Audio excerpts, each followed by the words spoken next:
100%. When I said, Alex, I know you want to hit me. So it was at that point where Big Brother now called me into the diary room. And when I got into the diary room, I complained. The moment I got in, I didn't even to speak. I said, Big Brother, look, you're not dealing with this thing. This particular person has been goading me for weeks. Before this incident was the one where she threatened to slap me. And it was very weird because she keeps inserting herself into conversations that have to do with me. And always want to have to say something negative.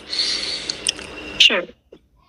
Now, let me take you back to where this whole thing also started too. Was that particular day, Omashola and Mercy were in the kitchen with myself. You know what, Pere? You know what? Yeah. I don't want people to think you are lying. I played the clip at the start of this conversation. Let me quickly play it again. Because something happened on that day. I don't know if you were aware. After she came to the kitchen to whisper and tell you she was going to slap you and all whatnot, do you know that she thought that the cameras were focused on Adekule in the diary room? She was not aware that Adekule was done with his diary session. And by that time, the camera was covering the main house. So when she stealthily came to you to say what she said, she thought the cameras were not on you guys. So let me play it out. I want people to see for themselves. Because what people focused on was your response to her. But people decided to sweep under the carpet the moves she made towards provoking you. So I want to play that quickly now, all right? And then you speak to that, okay? Thank you. All right, let me play that. Again, Pere, I know it must be very traumatizing for you rewatching all of these experiences, but I had to go this extent to play all of them because I want people to see for themselves, not just us talking. I want people to see for themselves because people choose to toe the path of selective attacks, right? They see these things, but then they just selectively pick who they want to give a label and who they want to support. And I'm of the opinion that no, these things are real. They happened. Now, from what you saw, it was very obvious. You were having a conversation with Omashola. You were referring to Omashola. Fast forward, she butted ahead. Yeah. And me and Omashola in that house, we always playfully curse each other. Sometimes I'll wake up, we will say, go see your head. I will say, look at you, baboon. Now we just playfully abuse ourselves. It's a banter that we have that connection, that playful connection. And when he said that, I understood he was playing. So me, I was like, anybody went at your papa. So that's how, it's not the first we would have a playful band like that. So when Alex jumped in, I'm like, I wasn't even talking to you. And prior to that day, not even there, I made up my mind not to speak to Alex. And as a matter of fact, Big Brother asked me, Big Brother told me to avoid Alex. We heard that part in your diary session. We heard it. So they avoid Alex. So I made up my mind to completely avoid Alex. So for her now to come talking to me, that's why I gave her that energy. I was like, I wasn't talking to you, so please I don't see you here, so just move. Yeah. So I wanted to really showcase that, let people see it, because there was the narrative of, Pere is a woman beater, Pere is abusive, because you had mentioned back. No, I'm just putting out what people were saying. Because people did not catch that part, that she had walked up to you and quietly threatened you in Igbo. Please, we need an Igbo interpretation here. She said something about Pachwaga now. Please, if you are an Igbo person in the house and you can give us an interpretation to what she said, please put that in the comment section or tweet at us and let's see the meaning of what she said in Igbo. So she had come close to you, told you she would slap you. All those things she was doing, she did not know that the camera was on both of you. She did not know that Adekunle was no longer in the diary room. Hence the reason she was tackling CC for not informing her that Adekunle was done with his diary session, because for her, that was an opportunity to display and attack you. So I want people to see that and take note of that Alex was the one that made moves on Pere as usual, but this time around, threatening to physically attack him. And when Pere responded back, the internet went on fire. People picked up on your response. And this is another thing I want us to talk about. This one frustrates me the most, because when things like these happen in the house, people do not look at the root cause. They do not look at what happened before your reaction. Instead, they focus on your reaction. Now, this leads us to the Doyin conversation. When you punched the wall, people said, oh, for the fact that you punched the wall, it means you are violent, you are aggressive, you can beat a woman. Now, here's my question to you, parent. What does punching that wall signify for you? I have my own definition of that. I did not see it as aggressive. I did not see it as you being violent. I have my own interpretation, but let me hear from you. So at that time, Doyin was Doyin. And funny enough, the conversation that even made Doyin come out, I didn't want to hear Alex. Alex wanted me to talk. I was like, I don't talk about it. She insisted I should talk. I said, no, I don't want to talk. So when she kept insisting, and I spoke. And while speaking, I think Doyin overheard me say something, and then Doyin walked. You know, she was raising her voice, shouting, and came up there, called me all sorts of names. Instead of replying her, I turned to Neo as though I couldn't hear what she was saying, to make her feel like I wasn't paying attention, to make her feel like what she was saying was irrelevant to me. I turned to Neo, I was like, guy, I beg, this food already, I beg, I did hungry, I won't chop, I beg, hurry up. Yeah. So he said what she said again, moved. She came back about 4 times. She came back again, and then ranting. I would turn to Neo again, just so that I don't give that room to want to engage. I turned to Neo again to distract myself and be like, hey, Alpha, I beg, Neo, this food not ready, I beg, I want chop. Then Doyin again, she went away. Then Doyin came back again. 4 times she did. So the 4th time when she called me something, she called me a lion, fucking loser, and then she said, I'm going to lose the girl. I'm like, first of all, the narrative of the whole Kim and Cross thing is not even accurate, to be very candid. And at that point, I needed to actually be firm. So I walked up to Doyin. I was like, what did you call me? And then she was yelling back at me and talking and saying all sorts of things. And she used some derogatory words. So I paused for a second. I actually wanted her to stop talking. And in that moment, I punched the wall to get her attention. Like, look, just stop talking. I'm not interested in what you have to say. Right there. Okay, so thank you very much for clearing the air about that. For me and a couple of other people, or a number of other people, the interpretation we gave to that action was you would rather punch a wall and catch a strike to vent your anger than punch a woman. That's right. And for us, for us, that made a lot of sense. Yeah, 100%. Because a lot of people did not see. I was never going to hit, I was never, ever going to hit a woman. Never, will never hit a woman. I mean, I was raised properly. So there's no part of me that would go and hit a woman. I've seen a woman in that house hit a man.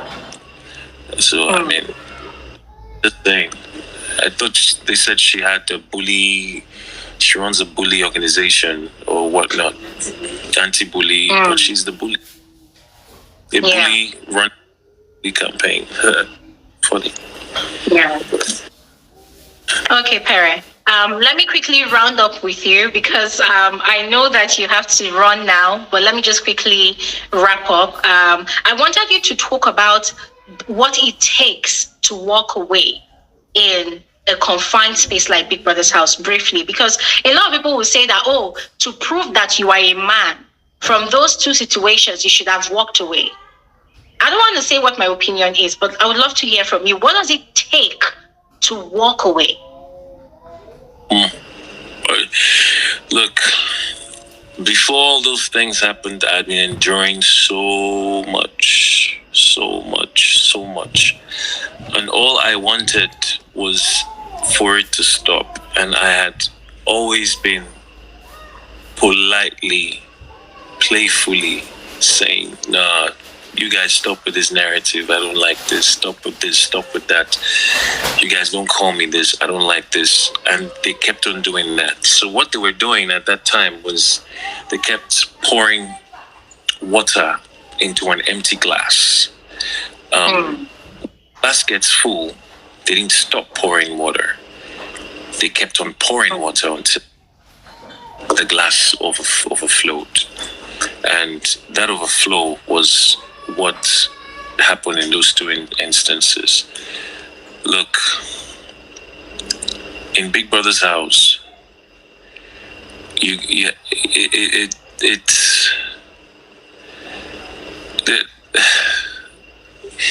for some people, it just depends on the individual, to be honest. For me, I've been enduring a lot, so I've been walking away from a lot, man. Every single time. There were several times where I could easily have, displayed certain things, but because it's not in my nature, I would always resort to walking away. And walking away didn't make me less of a man. However, rather than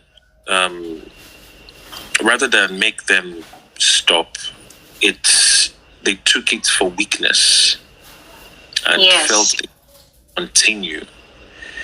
So hence why I had to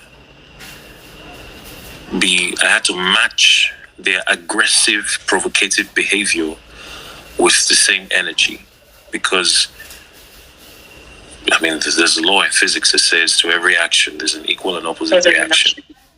So there's the reactions what they got, but it takes a lot. I'm not gonna lie. Okay. All right. I have two final questions. One about Cross and the other about your Percy ship, of course. The shippers will not allow me breathe in the comment section. So about Cross. About Cross, I think it's a statement I'm going to make, and then you can react or choose not to react to the statement. All right. There are questions, of course, but I don't want to waste your time. So I personally, as much as other people, perceived a sense of entitlement and selfishness in Cross's approach to your friendship. I saw how you gave freely your money point coins whilst Cross bargained about 4 million with two different people for their coins. Mm-hmm. We watched how you consoled Cross in his downtime, especially during the Innocent Motors task, but all through the times you were harassed and antagonized and bullied in the house. What Cross portrayed on the show was some level of withdrawal from you. Instead, he bonded with the people that rivaled against you. He never gave you solace. He never gave you a shoulder to lean on. There's a particular night that was very resounding for a lot of us. The night that it was raining, the whole Kimopra situation, you were seated under the cabana all by yourself, and Cross stayed at the laundry area with Kimopra looking at you. A lot of scenarios like that when you needed your best friend to lean on, but instead he would go and console the people that were actually causing you the hurt. We saw that as betrayal. There was also the part of you receiving a strike about the whole Alex situation, and Cross did not even take up to 1 second to say, hey, hang in there. Instead, he went to go help Alex dress up in the dressing room the day Alex was evicted. So we saw all of these things and many other things which I could go on and on and on. But to crown it all up, we saw a sense of entitlement, selfishness, narcissism as displayed by your friend and brother, Cross. And on countless number of times, he had told Big Brother that when he comes out of the house, he's going to evaluate your friendship. He's going to ask people around if you were a good friend to him. And Big Brother has taken out time to tackle him several times about his own role in not being there for you, in not being loyal. Big Brother had even instructed him, or let's say advised him, to apologize to you. So my questions are you going to evaluate your friendship with Cross? Are you going to have a conversation with him? What are you going to do about everything so far? And then after that, just tell shippers what they want to hear, about Percy ship, and then that'll be that. Yeah. So with the Cross situation, everything you said absolutely true. Cross is one person in the house that I didn't view as a competitor. I wasn't going to treat Cross as a competitor. And I remember saying that to Big Brother several times. I said, everyone in this house to me is a competitor, but when it comes to Cross, I don't see him as a competitor. I see him as my friend. Now, when the incidences started to happen, what I expected from him was to actually come get my own side. There was never a time he came to speak to me and to find out exactly what happened, or to talk, or even give me his shoulder to lean on. There was never that time in the house during those incidences, and I really did expect that. I did feel very alone a lot of times, and it was the reason why the absence of Cross in that house gave birth to a new friendship with Neo. Great. We endorse that friendship. For me, Neo. A matter of fact, look, Neo and Alex in the house, very close. But when Neo started to see how Alex was behaving, Neo was the first person among the guys who were close to me to speak up against what Alex was doing. Cross never spoke up against it. Neo was the only person who did. And that was the reason why I started to get really close to Neo in the house, because I started to see Neo as the one person who understood where I was and what I was dealing with. And that's how that friendship, and God bless that guy, man, that's how that friendship was birthed. And we became, and we're still close. So Cross has come out, since we've been outside the house, we've had conversations. It took, I'm going to be honest, it took Liquor Rose. Because, before all of this stuff, it had always been three of us. It had always been Cross, Liquor Rose, and myself. Liquor Rose, I'm sure she will probably not want me to say this, but I would for the sake of this conversation. Liquor Rose is one woman I would never, ever joke with. She came out. Everything you echoed today, she echoed the same thing. And she told me, yes, she was watching. She told me, she said, Pere, when you cried in the house, I was crying with you. She broke down. And she was like, there were days she would watch me cry. She would just be like, oh, can't you people see what? And she was like, Cross, can't you see? So it was, she had to call Cross, myself. We sat down. Since we've been out, I think about a few days ago, sat down and addressed the issue. Made sure she reprimanded Cross for his shortcomings while he was in the house, which he accepted. Good. And that conversation was had. And that's where, I don't know if you saw a video Liquor did and said we should apologize to her because we both put her through so much. So yeah, Liquor was on. And I appreciate that woman so much. I swear. All right, quickly tell us about your ship with Mercy. I put out a tweet, was it yesterday? I said, you people's wedding, if it happens, is that one wedding that I don't mind going into the streets to beg for an invitation card, because I am not a shipper. The whole world knows that Gloria Elijah does not like ships. But you people got me so invested in your beautiful, should I call it yacht? It's not just a regular ship, it's a yacht, a luxury yacht. So what is the situation? Should shippers be hopeful? Should they start bringing their flowers and money bouquet? Which one? Look, I would say this. Mercy is a woman that I really, really like a lot. There's a lot of affection there. So, and it's not one-sided. It's a mutual. We're like mutually. We have a mutual understanding, and share that mutual likeness. We are just taking one step at a time and exploring ourselves, getting to know ourselves, understand ourselves, and I would say that it's going somewhere. For sure. Okay. We will be watching and we'll be praying for both of you. In fact, people have become a prayer point too. We are praying for both of you. We are praying against anything that will put asunder in that ship. Me, I am doing prayer and fasting for both of you. But really, Pere, let me say this to you. There's a lot of lights, and at the time when it was dark, she brought a lot of light. Trust me, she did. Yeah. We saw that happen. And the beauty about your ship is it portrays the true you and the true her. Yeah. Now, I know that your team is going to cut my head. Please, my apologies to your team members.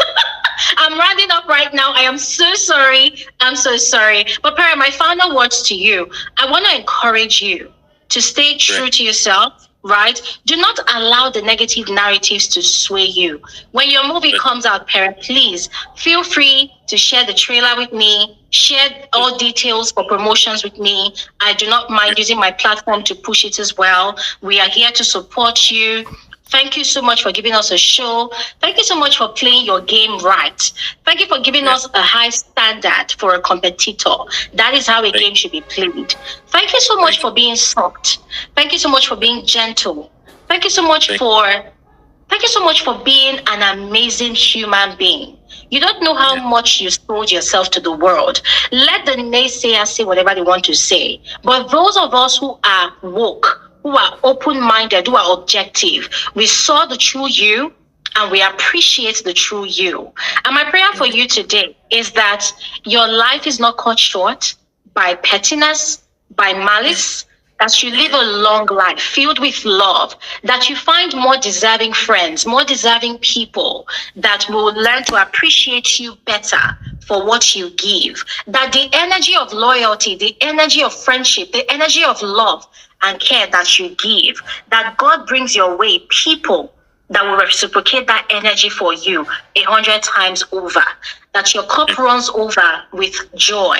All of the pain, the hurt that you faced in the game, because of a game, my prayer to you is that as you live the rest of your days on earth, that you find peace that goes beyond all understanding, that you find joy. Anything that makes you happy, let it multiply and multiply and multiply. And my prayers to your mom as well, for long life, so that she will enjoy seeing your face all the time. Yes, and happiness all through and through for you, Pere, and everything that you do. Amen. Yeah. Thank you so much. And thank you so much for shedding light on these things, because a lot of